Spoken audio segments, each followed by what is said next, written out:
All right, welcome to the Science of Peace. And today we are talking about the law of vibration.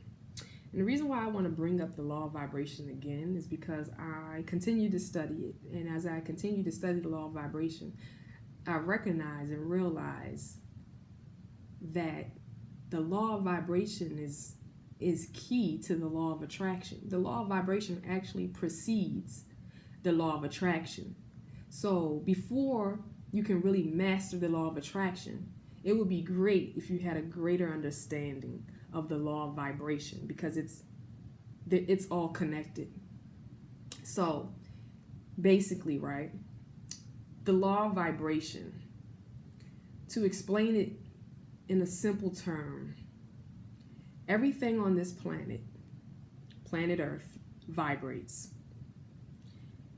Even though you can't see it with the naked eye, if you had a certain microscope, you would be able to see the molecules of whatever it is you're looking at vibrating, literally moving. So whether it's my bracelet, my skin, my lashes, my eyebrows, this table, this book, that painting, whatever it is, the grass, the water, wood, trees, anything, rocks, all of it has a vibration. Now, within quantum physics, the law of vibration equals frequency, and frequency equals sound. So even though you may not be able to hear it with your naked ear, if you had a certain instrument, sonic instrument, that could measure the sound waves, then you would be able to hear how or the sound of that frequency.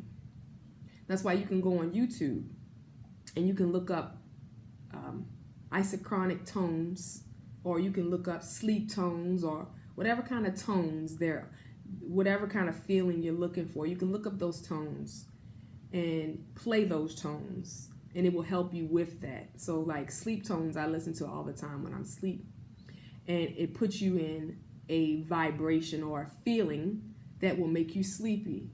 You know what I mean? So everything vibrates, and that vibration has a frequency, and that frequency has a sound.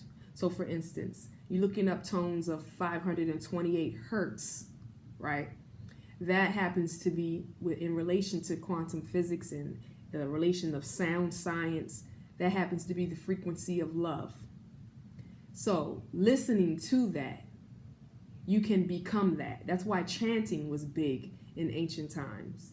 And a lot of people do it now, but back in the day we knew these sciences before they were hidden and suppressed, and before certain underground groups took that information and kept it to themselves and hid that information from the public. So we knew these laws and we knew this science. Chanting was huge because you can chant certain words because words are spells and words have frequency. You can chant certain things and become that because that makes you change the vibration of you. So for instance, in relation to the law of attraction, in order for you to attract whatever it is you're trying to manifest, you must become that vibration. So for instance, let's say you're trying to attract wealth, right?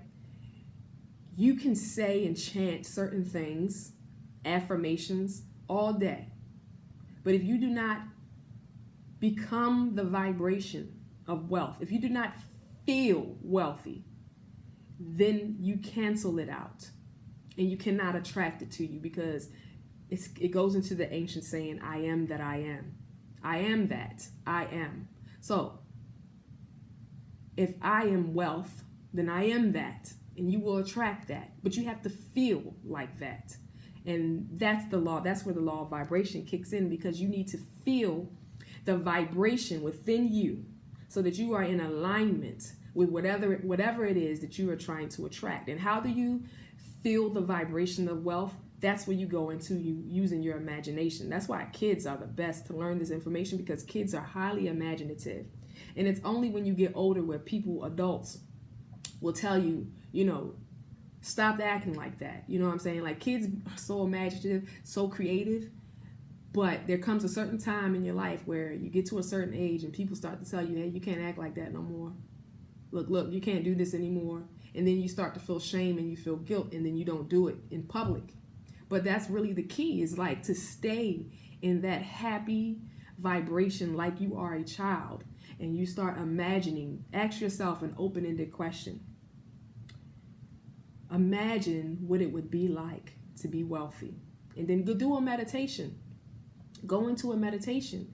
Still your mind and create the feeling of wealth. Now you have changed the vibration of your body. Now you have tapped in, and now you are in alignment with your inner being.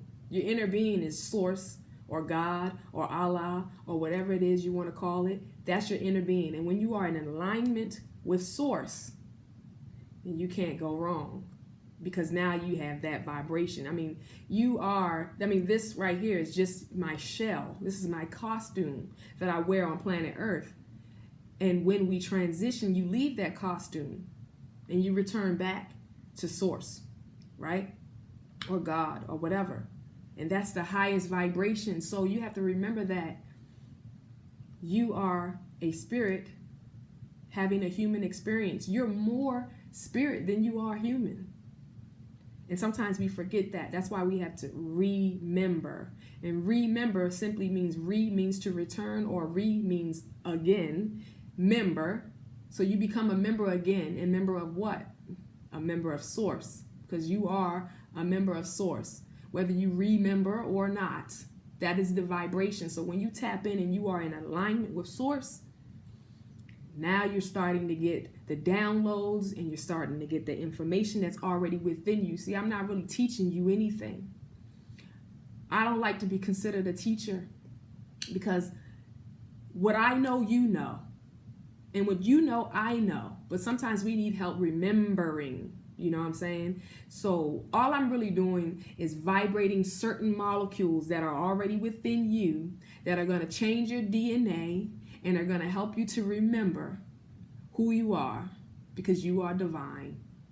And this is nothing new. It's already within you. And that's why if you spend more time with yourself, if you start to meditate more and get in alignment, then you'll be able to attract more of the things that you truly want and truly desire and you're truly worthy of. But the problem comes in, or should I say the contrast, right? Because I try to use words that are more satisfying, because I want to stay in alignment. If the inner being within me, the inner being within you wants you to feel good. You know what I mean? Wants you to be happy and wants you to be satisfied. So when you use more satisfying words and you stay within alignment, then it's hard for anyone to take you off of that. And it's hard for you to not attract what you want, because you're already in alignment.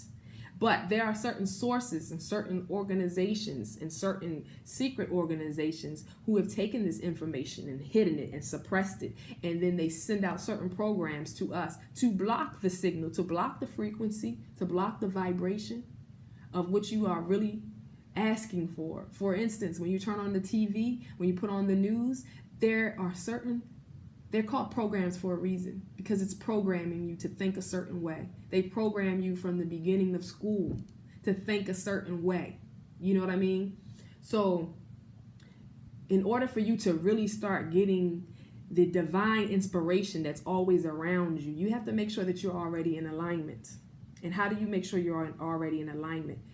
Do a check. Ask yourself, how do I feel? Do you feel good? Am I satisfied? Am I happy? Okay.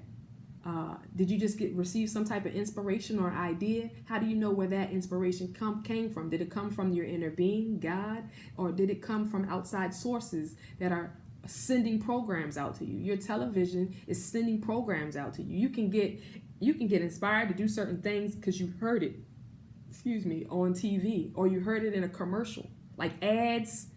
Those ads for drugs and depression and all that stuff, those are programs. Watching the news is a fear program. It puts you out of alignment. But they know this. This is the science. They know this. They're trying to make it harder for you to actually get what you're trying to manifest. And sometimes, and I know we say this all the time, we'll say certain things like, you know, you might want something and you're thinking about this thing that you want, you know, like a new job or whatever it is. And you might say certain things like, well, if I don't get it, or if this doesn't happen, then I guess God didn't want it. It wasn't meant to be. Sometimes that is not the truth. It just depends on your perspective on it, because you can say God didn't want you to have it, and you're talking about your inner being the whole time. But if you're not in alignment with your inner being, then you weren't ready to receive it because you were not vibrating on that level. You understand? So you can, because you're the creator, you can literally block your blessings because you might want this certain job, or you might want to meet this certain person or a certain type of person that you want to attract. But within yourself, you're not in alignment. Within yourself, you are thinking guilty thoughts. You're depressed. You're sad, okay? So you can be depressed, guilty, and sad and want to meet a certain type of person, and you will not attract them. Not because God said, oh, you're not ready. Not because God said this or this. No, the God within you, you weren't in alignment with. You were not your true self. You were on some type of program that put you on a negative momentum that your inner being is not going down that road with you.